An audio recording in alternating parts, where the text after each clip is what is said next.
विधायक यमुनोत्री द्वारा जो अभद्रता की गई है मैं उसकी निंदा करता हूँ। ये जो इको टैक्स है ये जो बाहर से आने वाली गाड़ी है, राज्य अब अपना टोल टैक्स देता है और अपनी मर्जी से नहीं ले रहे हैं, तो ये गुमराह ना करें। पढ़ लिख के लोगों को समझाया करो। अगर इतने सशक्त और दमंग विधायक हैं तो आप एक आदेश शासन से बनाइए, टोल टैक्स ना लें।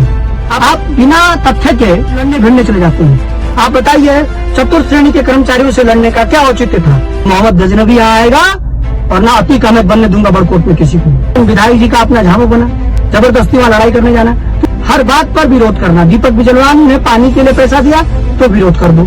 हमने कहा अल्ट्रासाउंड नहीं है 44 रोड में। विधायक यमुनोत्री द्वारा जो अभद्रता की गई है मैं उसकी निंदा करता हूँ और मैं उनका बयान देख रहा था तो मैं कहना चाहता हूँ ये जो इको टैक्स है ये शासन के द्वारा बाकायदा गजट नोटिफिकेशन करके ये जिला पंचायत उत्तरकाशी के द्वारा सिर्फ उन गाड़ियों पे लग रहा है जो बाहर से आने वाली गाड़ियां हैं, अन्य राज्यों से जो गाड़ियां आ रही हैं और यात्रियों को लेकर जो गाड़ियां आ रही है उन पर लग रहा है। इसकी वजह यह है कि आज आप देखते हैं कि जब आप मसूरी का टोल टैक्स देखते होंगे, जो भी बाहर से गाड़ियां आती हैं बाकायदा मसूरी में वो टोल टैक्स करती हैं। इसी तरह से जब आप यहाँ से हमारे लोग हरिद्वार जाते हैं, हरिद्वार जाते हुए वो टोल टैक्स देते हैं। वो दिल्ली जब जाते हैं तो टोल टैक्स देते हैं, हिमाचल जाते हैं तो अपना टोल टैक्स लेते हैं। हर राज्य को अपना टोल टैक्स लेता है और राज्यों की जो संस्थानें हैं वो टोल टैक्स लेते हैं। आप शेष धारा जाएंगे वहाँ वो टोल टैक्स लेते हैं। मैं इसलिए इस बात को कहना चाहता हूँ कि कोई हम अपनी मर्जी से नहीं ले रहे हैं। बाकायदा जब बजट नोटिफिकेशन हुआ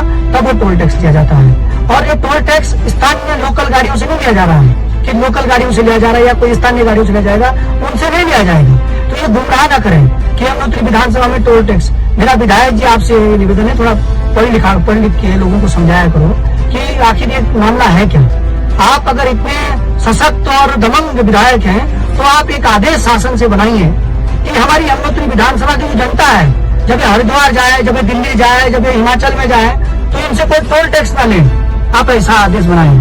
आप पिछले दिनों नितिन गडकरी से मिले हैं, नेशनल आपने वहां पर जाकर बात करी है, तो उस समय आप ये भी लिख देते कि हमारी यमुनोत्री विधानसभा के लोग जब बाहर जाते हैं तो उनसे लोग टोल टैक्स ना लें।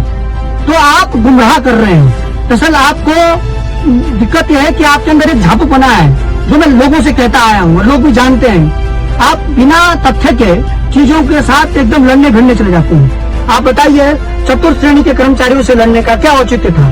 यदि आपको उसके बारे में जानकारी चाहिए थी तो आप जिला पंचायत से पूछते, आप जिलाधिकारी से पूछते, शासन स्तर से पूछते।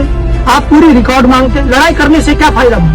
मेरा आपसे निवेदन है, ये जो टोल है ये उत्तराखंड में स्थानीय लोगों से नहीं लिया जाएगा, न लिया जा रहा है और ये सिर्फ बाहर से आने वाली गाड़ियों से लिया जा रहा है। क्योंकि जब आप लोगों ने भी ये चीजें सहन करते हो, जब आप लोग अभी हरिद्वार जाएंगे टोल वाला आपको वहीं रोक देता है। आप अभी हिमाचल जाएंगे वहाँ टोल वाला रोकता है। तो भारत की जो जहाँ जहाँ ये व्यवस्थाएं हैं राज्यों में और जो उनकी संस्थानें हैं उनके द्वारा टोल लिया जाता है, स्थानीय लोगों से नहीं लिया जाता है। लेकिन विधायक जी का अपना झामो बना, जबरदस्ती वहाँ लड़ाई करने जाना। क्योंकि दिक्कत आपको क्या है? हर बात पर विरोध करना। दीपक बिजलवान ने पानी के लिए पैसा दिया तो विरोध कर दो। हमने कहा अल्ट्रासाउंड नहीं है 44 रोड में।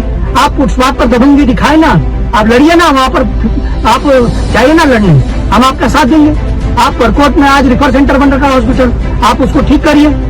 आप आज बड़कोट की पानी की स्थिति देखिए, उसको ठीक करिए। आप कह रहे हैं ये मोहम्मद गजनबी ये बातें जो है ना कि आप अगर टीम आप लोगों से पूछिए, दीपक बिजलवान सबसे अधिक देवी देवताओं के जो स्थान है वहाँ पर पैसे देने वाले, जो हमने सबसे अधिक स्वीकृति अपनी पैसे दिए हैं।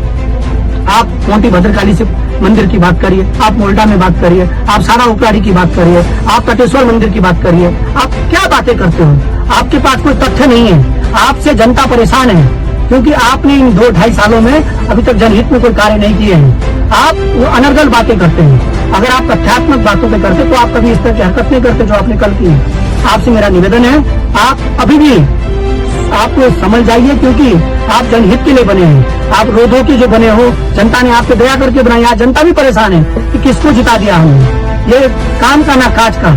ये लोग आज कहते हैं आपके पीठ पीछे, आपके सामने बेशक अभी 2-2.5 साल नहीं बोल रहे हैं, लेकिन जब आप अंतिम दौर में होंगे तो लोग बताएंगे अभी आप अहंकार में है सत्ता के, आपको लग रहा मैं विधायक बन गया। आप ठीक है, अभी आप अपने सत्ता के श्रृंगार के उफान पर हैं, लेकिन जब आपका दौर ढलने वाला होगा तो आप समझ में आएगा कि आपने कितने अहंकार दिखाए। इसलिए शब्दों का बोल जो आप रख रहे हैं, आप समझ नहीं रहे हैं कि आपका भी दौर, आप इससे भी पहले 10-10 साल विधायक रहे हैं, मिनिस्टर रहे हैं इस विधानसभा में, आप सब जानते हैं। और आप तुक्के के विधायक हो, तुक्के में बने हुए विधायक हो। आप जान रहे हैं कैसे बने हो, क्योंकि कहीं ना कहीं आपने ऊपर बड़ा धर्म दिखाया नहीं है। आपने कोई लोकतांत्रिक क्रांति से नहीं निकले हुए हैं कि आपने कोई दावा। अब मैं आ रहा हूँ आप पर, लेकिन मेरे को जितना सताना था, परेशान करना था, जितना जुल्म ढाना था, आप लोगों ने ढा दिया है। जितने जांचें बिठानी थी आप लोगों ने बिठा दी है। अब मैं तुम्हारी विधायक निधि की भी जांच कराने वाला हूँ। ये 10-10, 20-20 हजार, 25-25 हजार रुपये झाड़ी कटान अभियान चल रहा है ना, सब ले रहा हूँ। आने वाले जब कार्यकाल आपका अंतिम दौर पे होगा, जनता को सब ले आएंगे। और मैं कमजोर विपक्ष नहीं हूँ मित्र विधानसभा का। जब मुझे लगा कि बरकोट की आवाम को पानी की दिक्कत है, तो मैंने सब चीजों को ताक में रखते हुए मैंने जो हो सकता था वो किया। हमने कहा नहीं, ये पहले पानी महत्वपूर्ण है, यात्रा व्यवस्था के लिए इसको बनाया जाएगा। आप किस तरह से आप जाइए कभी डाना नागराजा, वो पवित्र मंदिर को देखिए, किस तरह की भाषा, किस तरह का बयान आप दे रहे हैं। सुन लीजिएगा आप फुटपाथ पर दबंगी दिखाए ना। बरकोट में आज रिफर सेंटर बन रखा है हॉस्पिटल, आप उसको ठीक करिए। आप आज बरकोट की पानी की स्थिति देखिए। मोहम्मद गजनबी आएगा और ना अतीक अहमद बनने दूंगा बरकोट में किसी को, जो ये चीर फाड़ नदियों की चल रही है। अब धीरे धीरे के पड़ते पास हूँ, क्योंकि मैं इस तरह से डरने वाला नहीं हूँ और न डराने वाला हूँ। तो आप ध्यान रखें, जन आवाम की बात सुनिए। जन आवाम आपसे काम चाहती है।